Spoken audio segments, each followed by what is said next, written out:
Hey there, angry faithful. I just wanted to drop in, bend your ear a little bit, get your attention. So if you're not listening, drop what you're doing and pay attention to me, because I'm here to inform you that not only can you get your daily, maybe if you're binging it, I'm not sure, that's entirely up to you, but you can multiply your doses of angry me fuckery by paying attention to all of the platforms upon which you can find either the dulcet tones of my voice and David's voice, or my pretty face and David's not so pretty face. Anyways, digressing, we not only we are on YouTube, we are on Spotify, we're on Rumble, we're on Google, Apple Podcast. We have a TikTok page. We're on Twitter, Instagram, and of course, Facebook. So if you find yourself fuckery deprived, curl up with a nice hot mug of shut the fuck up and just listen. Open those ear holes and be prepared to be cream pied like it's the first time. Thanks for listening. Welcome, Angry Faithful. Today, we're going to talk about the interesting and grueling sport of chess boxing. Yes, I just found this out. Did a little research. Basically, what the dudes do is they play chess and they box. They have like a chessboard on the side. They play chess. Whoever wins by checkmate or knockout wins. Oh, no. Dude, now you've got me looking up weird sports, right? Yeah. Okay. So I've seen this played on the collegiate level. I kid you not, because a couple years ago, went over here to Hopkins Field, right? Mm-hmm. The baseball field by the stadium. Yeah. And they were having collegiate Quidditch matches. Quidditch. Harry Potter. Okay. Oh yeah. They do that all the time. You didn't know that? Right. And I just forgot the name. I honestly just forgot the name, but they actually, they have like actual matches. It's interesting.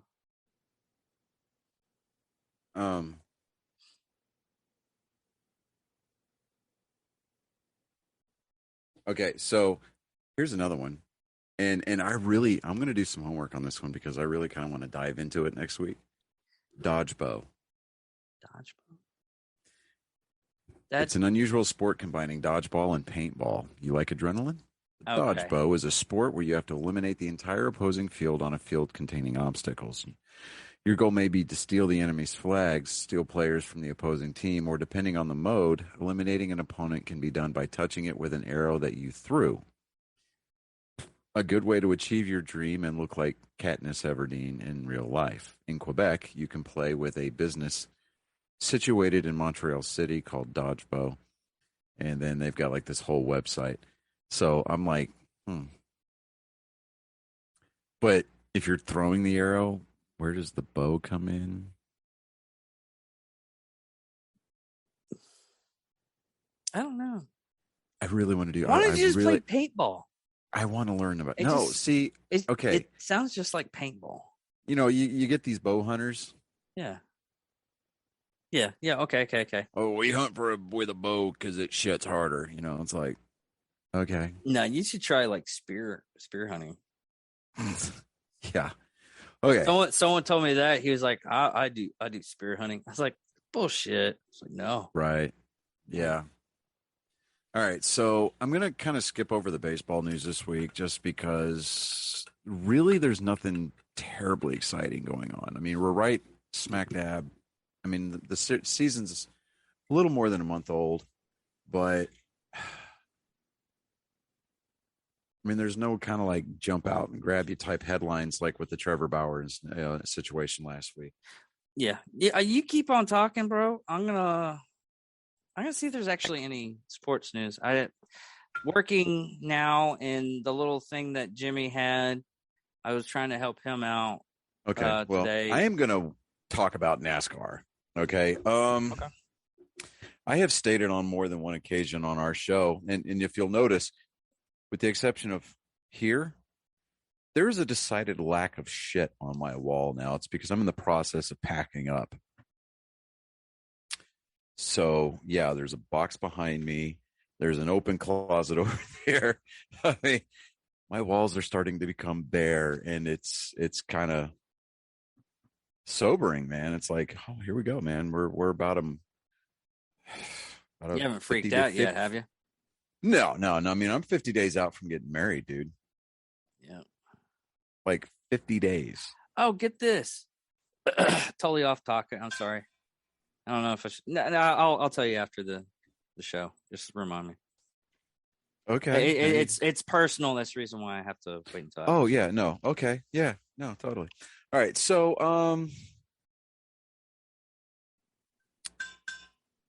NASCAR was at Darlington. Darlington is known for its throwback weekends where you get the drivers, they come in and they pay homage to NASCAR's history by replicating either paint schemes from their past or paint schemes from NASCAR's past. Usually involving drivers that drove the same number, kind of a thing. Anyway, so Darlington is kind of like an egg shape, right? It's wider at one end and narrower at the other as far as the turn, right? Mm-hmm. It's an old asphalt track. I mean, the pavement there is over 50 years old, right? Joey Logano, he pulled a bitch move, man. Like he moved a guy. I mean, he moved William Byron, who drives a 24 car for Hendrick Motorsports. And I mean, William Byron's calling Joey Logano an idiot. I was about to read that. I found one from Yahoo Sports. Logano is an idiot. William Byron is a bully, and Kyle Busch plays the villain again. Kyle Busch, yeah. Well, see, last year in Darlington, Kyle Busch wrecked, and so he exceeded pit road speeds and turned into the garage area, running over some cones, almost hit a couple of spectators with a, race car. This year, he avoids all the cones, parks his car at pit lane and gets out and goes to his hauler to change clothes because he was done for the day, right? I mean, his car was trashed. Mm-hmm. And so his team is having to push his car over to the hauler to try to get it loaded up. And yeah, but dude sounds like I'm okay.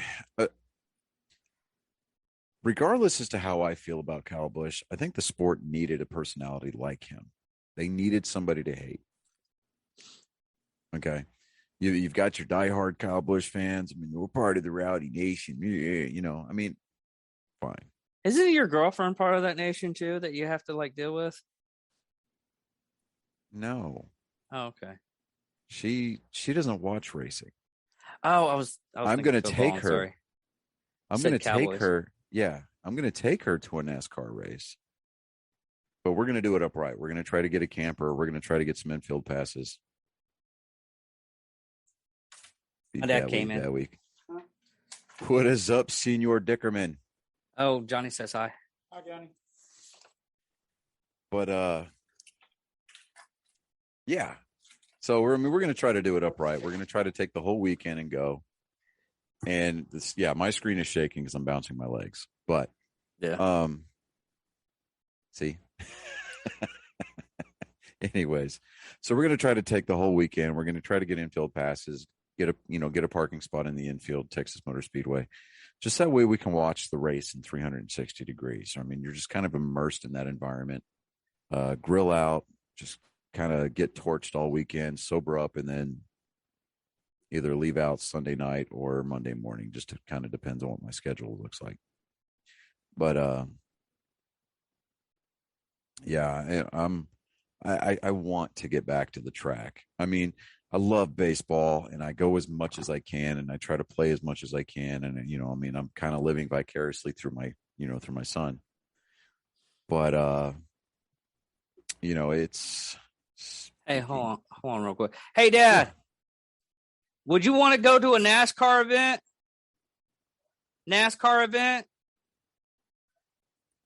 Texas Speedway when we get a chance. Yeah, make a day of it one of these weekends. I know that they're always on Saturday, right? Well, the Xfinity races are usually on Saturdays, but the Cup races are always on Sundays. There's we can just do the Infinity race. The NASCAR All-Star race is a Saturday night event, and it's going to be in like a week and a half. There's no way we're going to get tickets for it. No. The next race is going to be in the for the playoffs, and that's going to be in like September. Oh, okay, we can make that. Yeah, we'll try to get tickets for that, but I mean, hell, even if we just show up and we meet at the track and we park in the normal we park in the normal parking area and then just kind of just sit in the bleachers or whatever, fine, whatever. I don't care. I just want to get a scanner so that way I can listen to the radio traffic for the driver I want to listen to. Yeah. And just kind of make a day of it. I mean, literally, you could day drink all day long and you could be sober by the time you get ready to go home. No, I can believe that. I've done it all but once. And the one time that I didn't do it, I started drinking at 6:30 when we got there. I had my carbs with breakfast. What can I say, right? Kept drinking throughout the course of the day. Keep on probably talking. Hold on real quick. Oh, God. So while David is stepping away from the microphone and he can't hear what I'm saying, no, I'm not going to throw him under the bus like that. I'm just not going to do it. I'm getting soft in my old age, people. That's what it is. I'm getting soft. Because normally I'd throw him under the bus. I mean, I'd call him everything, but everything but a white man and a Christian. Oh wait, here he comes. All right, quit talking about him. There he goes. Okay. What? Nothing. I was telling our faithful that as you're stepping away from the microphone, I guess I'm becoming soft in my old age because I would normally throw you under the bus and call you everything but a white man and a Christian, but I'm just not going to do that today. Good, I guess. Yeah, totally good. Because your inbox would have inevitably just kind of blown up. I seriously doubt that, but okay. They'd have been like, do you really like to do stuff like that? Or are you really into that? Or how many raccoons were you able to, I would have fun with it. I mean, I am the patron saint of fuckery. So. The patron saint of. Oh, by the way, everybody else I told that to fucking loves it. Okay, fine. You're just the oddball. I am the oddball. I don't care because I've lived out my days of fuckery, dude. I don't know. I was a grunt. I was a grunt, and I was single for most of it. So there's different fuckery to be had. There's varying levels of variations. Fuckery. Yeah. However, when you say fuckery, I'm talking about like pure debauchery, like the kind of thing that God salted Sodom for. He sent his angels down, and they were like, yeah, when you run out of the city, don't turn back and look. So what's his wife do? She turns back and looks, pillar of salt. And no, the gate swung one way. That's all. Anyway, do you need to attend to that? No. Oh, okay. I'll just forget about it later. Yeah. But yeah, NASCAR, I mean, one of the I absolutely love the throwback weekends because we get to see like really cool interpretations of some of the more classic paint schemes out there. Trackhouse Racing, they have the one in the 99 cars, and they recreated the paint schemes that NASCAR ran in the only race that they ever ran in Japan for Dale Jr. Dale Sr. I'm listening. Hold on. Dad, text me whatever. Okay. Because I'm listening to him and you're telling me stuff that I'm not going to remember. Yeah. Go ahead and step away. Okay. I got this for about 5 or 10 minutes. Black nylon bag. Got a label maker in it. Okay. We're just going to sit here and listen. Hey. You know how important you are to me? You know something I'm not wearing right now? I'm not wearing socks. I'm not wearing regular shoes. So that's how important you are to me. Like now you're kicking me out of the mat. No. I think I should start talking because we don't need to be privy to that part of the conversation. Oh, okay. So what can I fill our time with until David steps back up to the microphone? Oh, we're going to talk about some NFL news because, all right. So the Giants released Bradbury after trying to trade their cornerback James Bradbury after 2 seasons. The news came after a week after the Giants manager Joe Schoen said that the team was likely to have to let go of the cornerback, and they expected Bradbury's fate to be decided within the next few days. So, I mean, this was something that they had kind of seen coming. He was consistent for New York for the 2 years that he was there, but with the previous GM, Dave Gettleman, he really overspent a lot, and it meant the Giants had to make they had to sacrifice a few of their veteran players to offset costs, with Bradbury becoming the latest casualty. So basically, when they released this cornerback, New York was basically in effect trying to get underneath their salary cap, so that way they could afford to, pay everybody and still have room to sign some of their new rookies, maybe pick up a couple of free agents during the offseason. But talking about the New York Giants center back, cornerback. Yeah, cornerback. Yeah, CB was it is quarterback. cornerback. It's okay. Cornerback. Yeah. All right. Yeah. So I mean, New York is expected to sit over $7 million over the cap after signing its newest draft pick. So Bradbury's 28. So his value as a quality corner, it becomes secondary to cap space. So, I mean, and it just sucks that because when you're playing NFL style football, when you get up into your late 20s and early 30s, you really start to become undervalued because of the fact that they're looking at you like, well, you're old.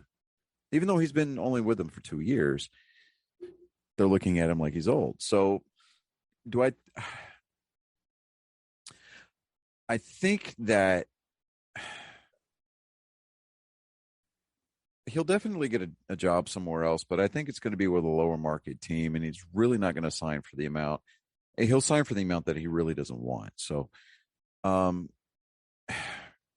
this is one of the things that I like about the NFL is the fact that they have a salary cap. I think Major League Baseball needs to follow that model. They need to give everybody a specific spending limit. It says, okay, here's this. And if you go over that, well, you're going to pay some serious fines. And, if you continue don't they to go over that anyways because they give them like bonuses or something like that, or they give them the way that the language in the contracts is constructed is that it really, you're looking at what you make base salary per year, right? Signing bonuses are figured into that, and then performance bonuses are just considered exactly that. They're performance bonuses. So there's no guarantee that you're going to see X amount of snaps. There's no guarantee that you're going to have X amount of catches or receptions or, whatever. I mean, and especially for cornerbacks, there's no guarantee that you're going to have X amount of interceptions, takeaways, broken up passes. I mean, there's no guarantee that you're going to be able to make those performance bonuses. So, it's. I mean, he is a starting corner. So him being able to find a job and one of these other teams that's now lacking somebody, lacking in that department, they're going to be able to sign him. I don't want to say on the cheap, but they'll be able to probably get him at a pretty good deal. So, that we have that. And then, I mean, they've been trying to avoid having to release him. They were hoping to make a trade for a cornerback and offload some of the money. But I mean, just having to just flat out release him, he was due $13.5 million this year. The team would have had to have otherwise figured out some kind of a workaround with their own cap issues, bearing in mind. So, most teams that knew that the position when New York was in and no trade materialized tells me a couple things. It tells me that they knew that if they were going to ask for a trade, they were going to ask for too much, and teams weren't willing to let that, happen. And then also too, by him being released, I mean, at the very minimum, New York saved like $11.5 million in cash and $10.1 million in cap space for the coming season. So they opened up some space to have some flexibility for, say, like a free agent, because New York, for all intents and purposes, they're kind of in the middle of yet again another rebuilding year. The problem with New York is that New York needs to find themselves a new quarterback. And the fact that I don't think that they're going to find one like the caliber of Eli Manning again for at least another 5 or 6 years. If they find one through free agency, fine, great, awesome. But I don't think they're going to be able to draft one with, any kind of consistency, any kind of, like franchise capability for a while. Probably look at, like I said, 4 or 5 years. Maybe the under is going to be like 3 or 4, but past that, I don't think a whole lot is going to be made of it. So, let's see here. Hey, here's one. This is just a plug for stuff. But local TV meteorologist in Memphis sparks fury with racist comment about Warriors Diamond Green. Basically what he said on a Twitter, and I hate doing this. I hate referencing Twitter, even though it's a news outlet now. It's now a free speech zone. Well, it's news. People are using it as a news outlet too. But Diamond Green runs his the slurred word that happened. We probably know what it is. All game long. But mild-mannered Kyle Anderson disputes one call and gets ejected. Walt Solpick in a tweet that has since been deleted along with his account. It's not really an open world. He's probably gonna get fired, and it basically assuming that he's a white meteorologist. Yeah, he's white. And it's not that he doesn't need to be saying stupid shit. He could have just nixed the slur word and did his point. But I don't know why people have to go. But this is still okay. Shit. So this is the double standard. Okay. They say it, and it's part of our culture. It's part of our culture. No, it's not part of your culture. It's a derogatory term, regardless as to how you view it. It's always going to be a derogatory term, and it doesn't matter if you're white, black, Hispanic, freaking Asian. I don't care what ethnicity you hail from. That word should be taken off of the table. Yeah. And I think that the NFL, or that whether it's the NFL, Major League Baseball, the NBA, the freaking Dodge Bow Confederation or whatever they call it. I don't care. If that word is uttered on the field of play or on the court, heavy fines need to be levied, and an immediate ejection needs to be handed out to that offending player. Yeah. So, and to me, get a handle on it. Oh, it's my free speech. No, it's not.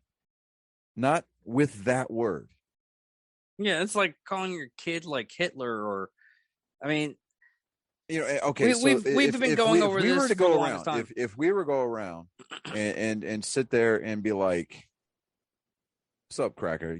People can be like, "Oh, look at them guys." If they can sit there and talk about Black pride, Black Lives Matter, but the second that we go around and we talk about white pride, white lives matter, we're racist. We're racist somehow. They can sit there and they can commercialize. Let's call it what it is. They can commercialize the term that they use to describe each other. And they market it. It becomes part of their identity. The second somebody calls them out on it, that person's a racist. I don't understand that. And it's this is all part of that. There's no other way to describe it. It's a double standard. And it's one that needs to just cease to exist, because if it's wrong for one group of people to say it, it's wrong for every group of people to say it.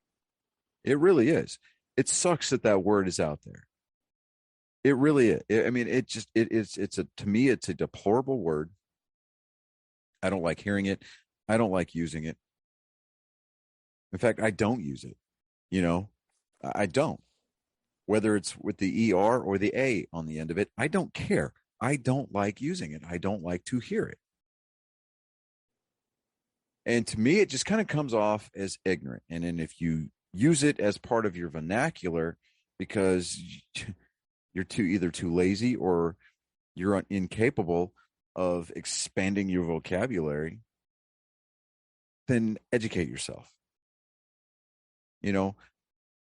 Demonstrate to the rest of the world. Demonstrate to your own people, if we're going to go down that road. Demonstrate to everybody around you, in and out of your own world, that you have a brain that is being used for something besides keeping your ears apart. It's an ignorant word. And a majority of the time when it's being used by African Americans or Black people, when it's being used by that section of American society, it's usually used in terms of aggression, intimidation, or insult. Very rarely will they use that as a term of endearment. And even when it's used as a term of endearment, I find that absolutely deplorable. It's beyond the level of heinousness, because I'm like,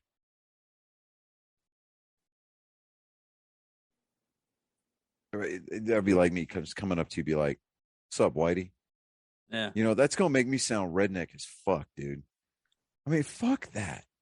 We're more intelligent than that bullshit. We want to talk about how far society has come and everything like that. We're not going to get into the numbers about how there's, more black on black crime than there is on white on black crime or black on white crime. But a majority of it is black on black. Yeah. They spend so much time ignoring the fact that they tear each other down. They want to focus on other races and demonize them. And that's so that way we can sit there and kind of recede back into our shells, make them, and kind of adopt this inferiority complex. Because why? Ancestors from 200 years ago that you had no knowledge of may or may not have been owned. And let's not forget the fact that a majority of American white households today have no ancestral ties to the slave owners in colonial America. Yeah. So before I get too far into the weeds in this whole geopolitical, social economic rant about the N word, I would propose that the major governing bodies for these different sports organizations make that word outlawed. Yeah. And if it's used, if it's used at all, whether in your social media or while you're wearing the uniform, you get a fine and a suspension. And then you got to attend sensitivity training. Yeah. I hate it when governing bodies do that. Oh, you got to go to sensitivity training. Okay, go to sensitivity training. Yeah, it's an inconvenience and it is a complete and total pain in the ass. But why don't you use your time that you're being suspended without pay, just the tiniest bit more constructively? Get this whole sensitivity training knocked out, pay your fine, and then you can get reinstated after your time is up. Yeah. And I will guarantee you this much. And I don't mean to step on your toes here. I don't mean to walk No, that's over all right. you. Guarantee you this much. If the governing bodies and the rules committees and the competition committees instituted that kind of a rule, you would see a culture change start to affect itself within those individual organizations. That is true. A lot of times it just takes a little bit of like saying, hey, we're wiping this out of the fucking history books. Okay. I don't agree with erasing history. You can't erase something that has happened. You can't go, yeah, we're knocking down all these statues and we're going to go in here, we're going to edit this history book. That didn't make it unhappen. The Holocaust isn't going to unhappen by the German, it's not going to unhappen. Yeah. No matter how hard you want to try, how much you want to deny that it happened, it happened. We have got scores of historical documentation that proves that it happened.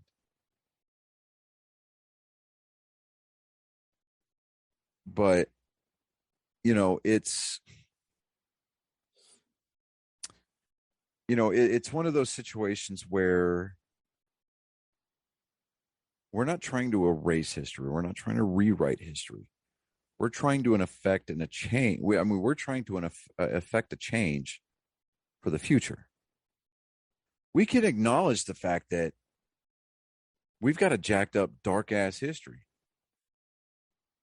It's human beings owning other human beings of one color selling their own people into slavery. Yeah, it's basically it's all cultures that have done it. And there's still cultures that still do it. Yeah, there's still people that still do it. But we're not going to, this whole, let's just whitewash history and no. Because if you remove it from the history books, somebody's going to get the idea later on down the road that this is a good idea. And it's going to happen again. Because people who don't learn from history are doomed to what? Repeat it. Yep. Thank you very much. So, I think that these governing bodies, they need to step up and they need to say, okay, look, we're all about racial equality. If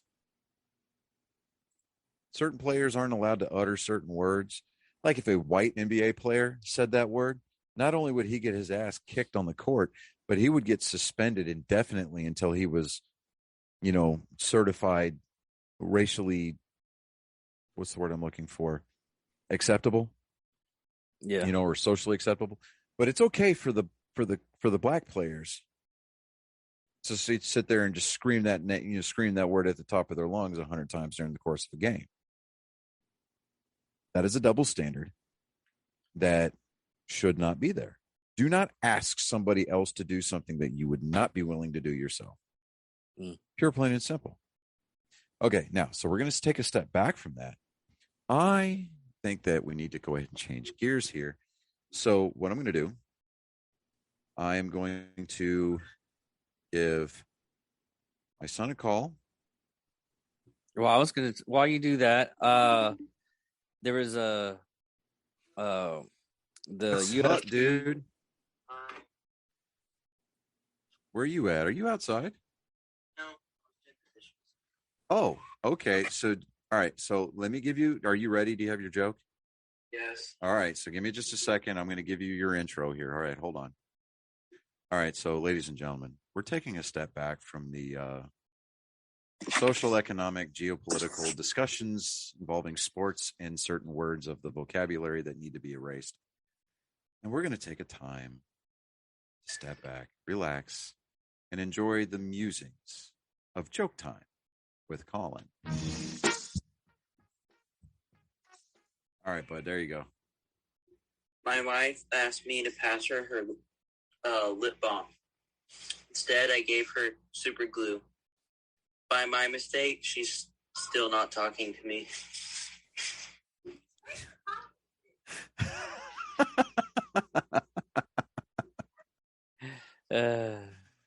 Oh, I don't know if that's a man. mistake. Don't know if that's a mistake. Dude, I admire your brazeness and your boldness and well, it's just the size of the cojones that you've been blessed with genetically. But you got to start picking what jokes you can say around your mom and what jokes you can't.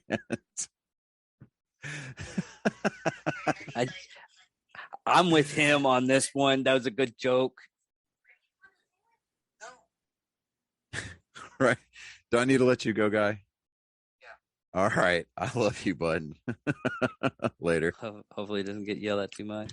Oh, my God. Anyways, my wife asked they me to hand her lip balm, so I handed her super glue. By my mistake, she's still not talking to me. That's funny. Oh, wow. But this weekend was the UFC 274. Dude, Michael Chandler knocking out Tony Ferguson. Mhm. Man, second round, he just threw a kick just at the right time, the right moment, and his face was right there, and he was out fucking cold. Yeah. I watched the video of him getting knocked out. A friend of mine sent me it, and he just lays in. It's like just kicks it right, gets everything, gets the form right and everything. It was just a beautiful kick. He just knocks him out. They did like different angles and everything, and I'm like, who cares about the angles? It's just the one that actually matters. He just. Yeah, I'm just like sitting there going, oof.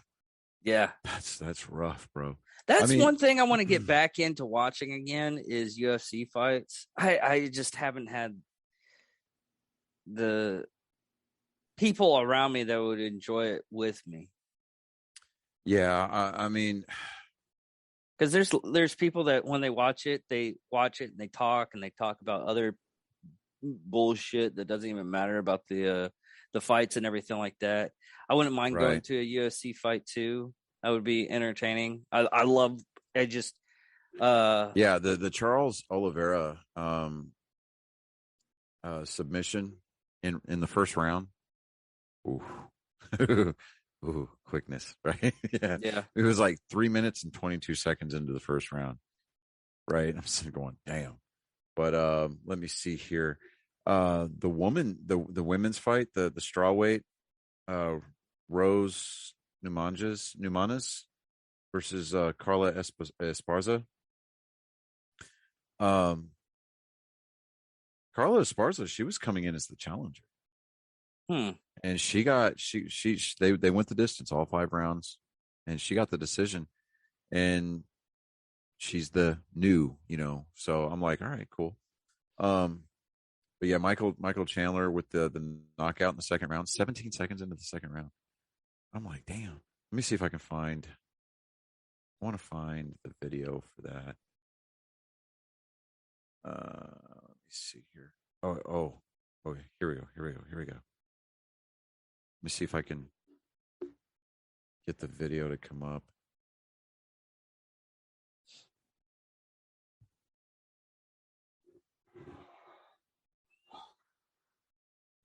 Damn. Let me watch that again because that happened way too quick. Which one? What are you watching? Just the Chandler knockout. Oh, damn. told He you. caught that fool on the chin. Yes. Yes. Oh, that is so sick. He just pop, and he just threw that kick. And if you're not actually a martial artist and don't understand how he got, I mean, you have to get that height. It's kind of difficult to get that kind of height and everything like that. Most kicks lose their power at that height, and he just threw it. It was just a beautiful kick that he did, and he just just straight up. he hit the power button on that man, and just straight out knocked him out.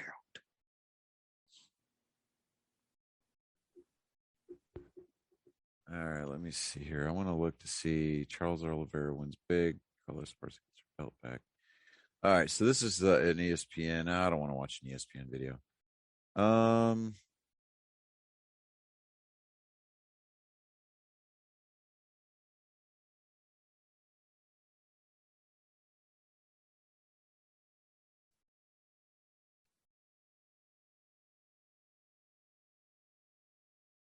Yeah, no, Michael Chandler. I mean, he's taking aim at Nate Diaz. He wants a shot at Nate Diaz. I'm like, I haven't got into. I want to see that fight. I do. I want to see that fight. Well, I haven't gotten into if he deserves that fight or anything like that because I've been lazing out and not watching UFC or everything like that. So, yeah. And I mean, what Tony got Ferguson, me back in was one of the people that I played Division II with.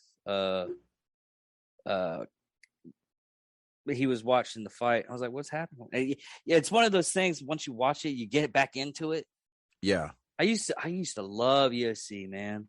It's just one of those things you just can't buy the pay-per-views every fucking month. Oh, dude, no. All right, so Tony Ferguson, the guy that got knocked out, he tweeted out, he says, "Congratulations to Mike Chandler on his victory at UFC 274. Had lots of fun in there. You fans are fucking wild. I love this shit. Feels good to be back and hungry again. We were just getting started. Best of luck in your next fight, champ. Hashtag for the love of the game." To me, I mean, that's fucking mad respect, right? I mean, and usually, and then Michael Chandler tweeted out, because if you don't love Tony Ferguson, you're not an MMA fan. Proud to compete against you. And it's like, dude, they respect each other on such a high level. Yeah, a lot of them nowadays, you get that respect. I mean, there's some of them out there that do way too much of the chatterbox, but when it comes around to it, I mean, I talked to God, man, what's his name?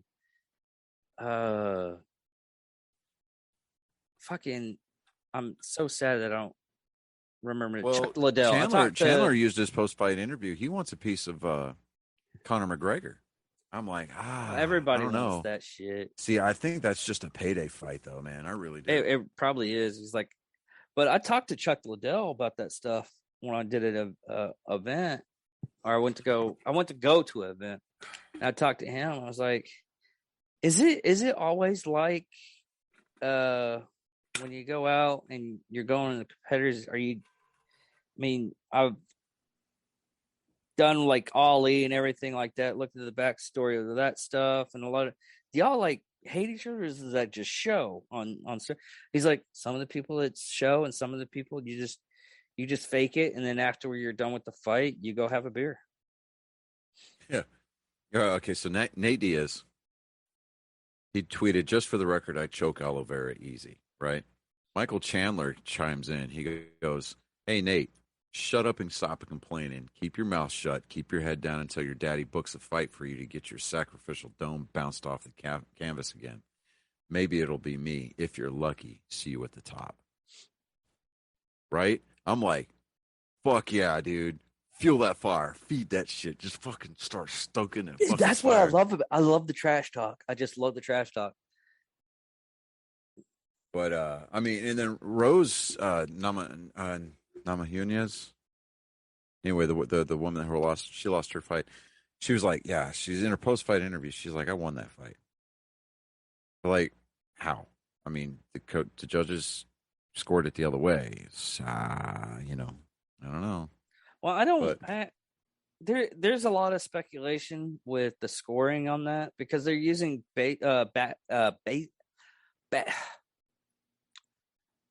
boxing scoring, but with kicks, and they're adding kicks and holds, and they should have their own scorecard type deal instead of using boxing a little bit more.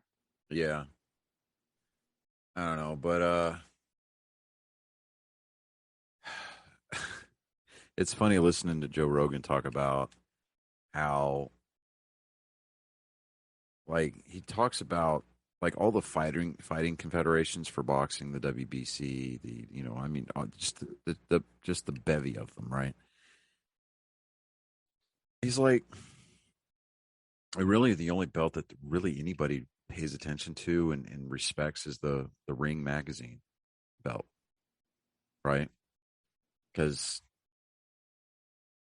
that's the old belt. I mean, that's the original one, right? And then you got all these different boxing confederations comes in, and they all want their belt. They want their heavyweight title, they want their welterweight, they want their lightweight, they want their cruiserweight, and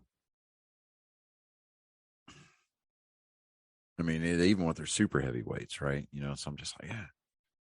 But he says that, like with MMA, with the UFC, he said that he would really like to see more weight classes because there's been a lot of talk going back and forth and a lot of studies done that these guys that they normally would fight better if they fought heavier are having to cut weight and fight at that weight.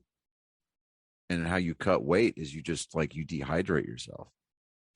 And that's linked to like CTE, traumatic brain injuries, and concussions, right? Because you don't have any fluid in your head to cushion your brain. So you take a shot to the head, I mean, or it's less and fluid in your brain. Yeah. So, I mean, if your brain's dehydrated, it's bouncing around in your skull. It's bruising. It's dangerous. So, I mean, and you would see a lot more of opportunities for these guys and girls, a lot, these world-class elite fighters to be able to fight at their ideal weight. Mm-hmm. And, I didn't know enough about fighting. With the UFC, the different weight classes and whatever. But listening to Joe and his show, the way that I've been listening to it more often now, is I'm starting to kind of like come around to his methodology, his ideas, his way of thinking as far as fighting is concerned. Because he, like I say, he used to kickbox before he did stand up. Yeah. And so, I mean, yeah, the guy smokes weed like crazy. I don't really care, but he does it. He's got his reasons for it. Was it aids his creativity? It helps with pain and recovery. Yeah, fine, whatever. That's not what's up for debate here. It's we're talking about the different weight classes in MMA, and I think that MMA as a whole would benefit from having those additional weight classes, because you're not going to have a guy that normally would fight at like maybe 205. Now he's got to cut weight to make 170, and he just dehydrates the fuck out of himself. And now he's got his brain that's all dehydrated, and he's not making the best decisions, and he bobs when he should weave, and he catches a heel to the forehead, and boom, he's got a concussion, and he's out for fucking 6 months. Yeah. So I don't. I mean, the sport's brutal and it's dangerous. You could get fucking killed doing it, but it's like let's not add to the percentages there. Let's be a little bit smarter about it. So I don't know. Well, I mean, we'll see what happens. I mean, they're constantly evolving the way that this sport is broken up into categories as far as weight classes and fighters and rules and things of that nature. So I mean, because like up to even a year ago or 2 years ago, 3 years ago, there was no standardized uniform. Now everybody's wearing the standardized Reebok gear whenever they're going into fight. Yeah, they used to. I mean, who was it that wore the gis? Like the Taekwondo guys and the Brazilian jiu-jitsu. Brazilian jiu-jitsu. Yeah, they were just talking about that on this week's episode. I know, and I just totally forgot. And Gracie. Yeah, Gracie. The Gracies. Yeah, dude, I want to find some of these videos, man, because like these videos were shot because like jiu-jitsu now is just kind of like Joe was saying, it's kind of a unified house now. So I mean, but there's still back in the day, like in the 70s, 80s, and even into the 90s, there was all these different factions that were like, oh, my style of jiu-jitsu is better than yours. And like, they would walk into each other's dojos. He was calling them dojo wars. Like dudes would walk into other dudes' dojos and talk shit and just to pick a fight. Yeah. Well, Gracie was trying to film these videos and he basically helped found the UFC, and the UFC became a infomercial for Brazilian jiu-jitsu. So I'm like, okay, I'm seeing this. I'm picking it up what he's putting down. I'm tracking, right? But I mean, they didn't start using out clubs until like Tank Abbott. Yeah, I mean, because there were some guys out there that were doing bare knuckle stuff. And, they were. I think, it was more or less, and that was like early, Tank Abbott. He wore gloves. early stuff like pride fighting, stuff like that. But the early stuff, it was fucking brutal. Oh yeah. I mean, absolutely. And then Dana White comes in, tries to help clean it up, and kind of gets it more mainstreamed. And I'm like, all right, okay, but I think too, sitting down and I don't want to, like, boxing, man. I don't know, man. Boxing, to me, boxing is just boring, dude. Because and don't get me wrong, there's some hardcore dedicated boxers that they prescribe to that discipline like it's a religion. Yeah, I mean, they will straight talk shit to you if you talk shit about.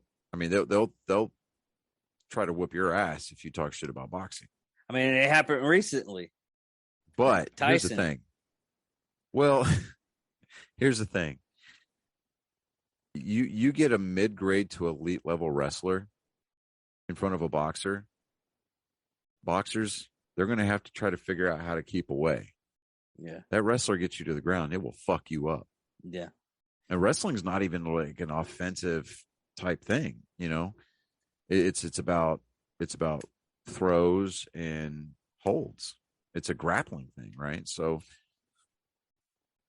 I think you need boxing as a good stand-up kind of a thing.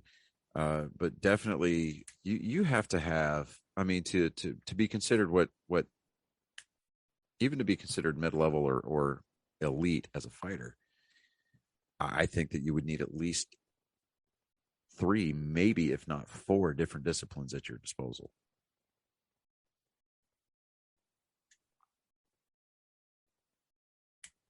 Whether it be, whether it be Krav Maga,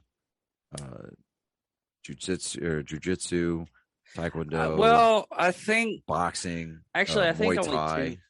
I think only really 2, because Muay Thai, you do fists, elbows, and knees and kicks, and jiu-jitsu, you get the rolls and everything like that. I mean, you get a little bit. You're right. I mean, you have to have boxing. Just get your arms worked up and everything. You have to have a little bit of boxing, a little bit of Muay Thai, and some jiu-jitsu. for the grappling and everything. But there's not. I was like that one Conor McGregor fight that he ended up first bit of the round. Floyd Mayweather. Yeah. Well, no, not even that. It was a fight, and he did something really weird. He used his shoulder. Nobody uses a shoulder as a fighting technique except for like kung fu. And he just laid his shoulder into the guy, and knocked him out. I mean, he surprised him and everything. I wonder if Jeet Kune Do would actually Jeet Kune Do mixed with a little jiu-jitsu, would that be a better bet? It's really hard to tell with those types of things, doing fights and everything, because there's so much variety of what you learn in certain. It's like someone coming up to tell you, it's like, oh, I am a master at Aikido. I can take on anybody. And I would look at them and like, dude, get the fuck off. Right. Because Aikido is only good for people that are actually sword fighting. If he's coming out with you for a sword, that whole fucking martial arts is literally geared for you to take out somebody with a sword. Right. And it has a little bit of good takedowns and everything, but you have to, man, I had this one guy, he was like, I know Aikido, I'm a master of it, because he was an idiot. And he goes after me, and he goes up, throws a punch, I go in, swoop his arm, and spin him around, grab the arm like this, push him to the ground, and he was done. He was fucking done. And it's all because he thought he could do these really cool things. And it's just practice. And you literally have to, martial arts is the only sport, if you do not throw down with another person and spar with them, you are going to, one, you're going to lose a lot. And two, you're not going to be good. You're going to know all this shit, but you're not going to be good. Yeah. Like I had another person that thought he could throw down with me, and he put me in a headlock and bashed me into a car. What did I do? Grabbed his thumb, pulled it out, grabbed his eyeball, put him in a wing, pushed him down to the ground, gave him a couple of road burns with the gravel, and he was done for the day. But he was one of those people. He thought he was big and tough because he like knocked somebody out once. Yeah, I try to avoid fighting at all costs, man. Just simply due to the fact that I know my body's beat the fuck down, bro. And I'm getting too old to be doing that shit anyway. Yeah. You know? I had good reasons. Yeah, I mean, I get it. But, shit, I don't know, man. Maybe I am getting soft in my old age. Fuck, I don't know. Probably. But, I guess that's the end of the episode, really. Yeah, we're at 56. We are. Hey, I want to go over the NBA real quick, just kind of give a rundown for the scores. All right, you go do that. I got to get some nasal spray. Naval spray? What? Okay. Right now, Celtics are trailing 16-21. Milwaukee actually leads that series 2-1. Grizzlies, they're down 2-1 in their series. Tomorrow night, we're going to see Philadelphia and the Heat. Both games tomorrow night are a Game 5. So Philadelphia and Miami are tied at 2 apiece, and the Mavericks have tied their series up with the Phoenix Suns at 2 games apiece. So, yeah, I mean, they're still talking about Luka Doncic and Booker from Phoenix being the players watching that. Talking about Embiid from Philadelphia and Butler from Miami being the guys to watch in their series. So, I mean, I think the Mavericks are giving the Suns a run for their money. There was that one guy that said Phoenix in 7. That was just because he was too lazy to actually make a bold call, So I'm still taking the Mavericks in that one. But I don't think it's possible. I mean, they could probably go 6 games. So it just really kind of depends on how hard they come out at firing after tomorrow night. So we'll see what happens. They've got to win tomorrow night. That's pure, plain and simple in order to take the series lead. But all that being said, yeah, I think that's it, man. We got our joke from Colin. Oh, dude, last week, my boy comes in. He strikes out his first at bat, which I'm like, all right, okay, it's gonna happen. And then his second at bat, I mean, he was working a full count, and he hits a ball over the third baseman's head, and it lands foul by like 3 or 4 inches. Right. The next swing, he kind of turns on this pitch, and this ball launches up into the air, dude. And I'm legitimately thinking I'm gonna have to go to the fucking ATM and get him $100 after this swing. He missed hitting a home run by about 5 feet. Oh, damn. I mean, dude, the left fielder was backing up, trailing it with his glove the whole time. He eventually took his hat off and threw his hat at the fucking ball while it was in the air. Yeah. Now, by the rule, that's a ground rule triple. That's by the rule. Huh. But and then the next inning, the coach wanted me to get Colin warmed up, and Colin went in and pitched. He did walk 2 batters, but he struck out 2, and he got an assist at the with the put out at first. Nice. So, and I mean, I'm going out there. I'm getting him warmed up, right? And then comes time for him to get onto the mound, and I go out there to help him get it warmed up while the catcher's getting his gear on. And I hear the other kids the kids in the other dugout. They're like, "Is he throwing sidearm? Is he a sidearm pitcher?" And you hear the coaches over there going, "Strike zone still the same, guy. Strike zone still the same." Colin, I don't think he was doing it intentionally, and if he was, hey, great, that's scary. But he was changing eye level on the hitters. I mean, he would pitch them high, he'd pitch them low, and then he'd pitch them right in the middle, right? And there were some guys that were really disciplined, and they just didn't swing at anything that didn't come close, right? Yeah. But he was getting some swings and misses, got a couple of fouls. Both of his strike threes were called looking. I mean, they just stood there and stared as it right down the middle. And the way his delivery was the other night when he was delivering it sidearm, dude, I'd be hard pressed to think that those balls were not coming back across the back corner of the plate. Like, if Colin were to take the time and to like genuinely dedicate hours of his week to getting better at pitching, getting better at tracking a ball, getting better at hitting, dude, there is no reason why that kid couldn't be, getting asked to play for travel teams. I'm just like sitting there, like, he doesn't lift weights. He doesn't work out, but he's got some like crazy strength.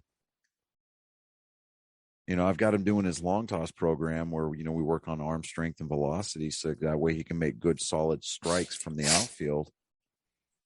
And bro, man, that dude can chuck a ball. I'm sitting there going, okay, all right. And I don't want to push him too far out because, I'm like I said, he's only 13. I don't want to blow his arm out, but. Yeah, it would be kind of bad. You have to have surgery by the time you're 18. Yeah, and that's just the thing too, man. I'm so scared of him overusing his arm because you start seeing these kids that they have so much talent and so much love for the game that all of a sudden it's taken away from them because they have to have surgery on their elbow. Yeah. But yeah, 56. 56, man. God. Where's the time going? Yikes. Official countdown here. Hold on. 50 days, 17 hours. Well, okay. 50 days, 15 hours, 56 minutes, and about 55 seconds. So I'm looking at an 11 o'clock wedding. So 50 days from now. Okay. Or Well- as we like to say in the military, 49 days and a wake up. Yeah. Yeah. Well, I'm David Dickerman, your patron saint of fuckery. And I'm the man without a title, Johnny Skelton. Thank you for watching Nerd Sports, episode 56. Victory! Yeah, episode 56.